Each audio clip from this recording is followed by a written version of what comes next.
theologians and other scholars scoured the Bible for evidence that other human races could be found somewhere in the pages of the Bible. Again, specifically, human races that did not descend from Adam and Eve. Now, there were two views of other humans in the Bible that sort of emerged from this matrix. One is known today and was known then as pre-Adamism. And what that means is that there were human beings on the earth before Adam and Eve, and the other view was co-Adamism, that there were human beings, again, in the pages of the Bible that were living alongside or in addition to Adam and Eve and their own descendants. Later on, in the wake of Darwin's theory of evolution, which had obviously a tremendous impact, pre-Adamic and co-Adamic theory became a means, for at least some people, to explain fossil hominids, such as those of Neanderthal man. So like I said before, every sort of theological idea drawn from the Bible has a context.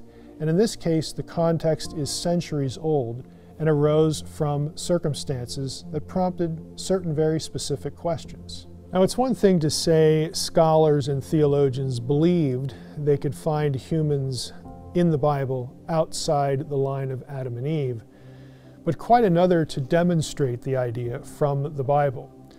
So we would naturally ask, well, what's the biblical basis for saying that there were other humans in the Bible besides those who descended from Adam and Eve? The idea is basically articulated in light of textual oddities in Genesis, specifically Genesis 4. Now, this chapter introduces Adam and Eve's first two children, the brothers Cain and Abel.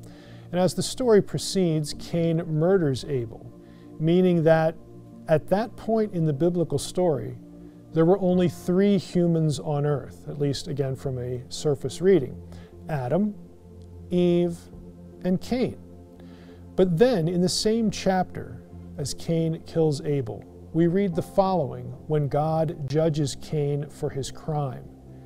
Genesis 4:10-17 reads as follows: "And the Lord said, 'What have you done? The voice of your brother's blood is crying to me from the ground. And now you are cursed from the ground, which has opened its mouth to receive your brother's blood from your hand. When you work the ground, it shall no longer yield to you its strength. You shall be a fugitive and a wanderer on the earth.' Cain said to the Lord, 'My punishment is greater than I can bear. Behold, you have driven me today away from the ground, and from your face I shall be hidden.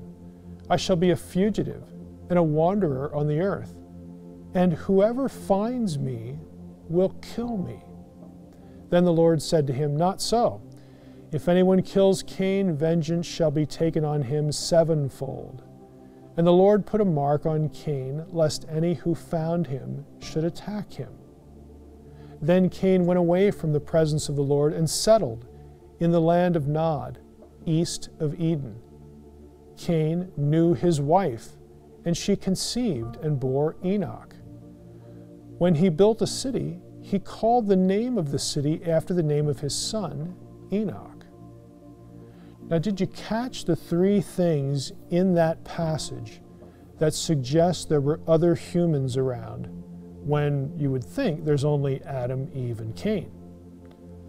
If there's only three people on earth, Adam, Eve, and Cain, who in the world was Cain afraid of? Okay, it says he's afraid that someone is going to kill him. Well, who would he be afraid of? Where did he get his wife? Again, this is kind of an old question that people are familiar with. Where does Cain get his wife? Because there's only Adam, Eve, and Cain. Well, he found a wife somewhere. And how in the world, thirdly, could he build a city all by himself? Again, Genesis 4 very plainly says he went out and he built a city and he named it after his son Enoch.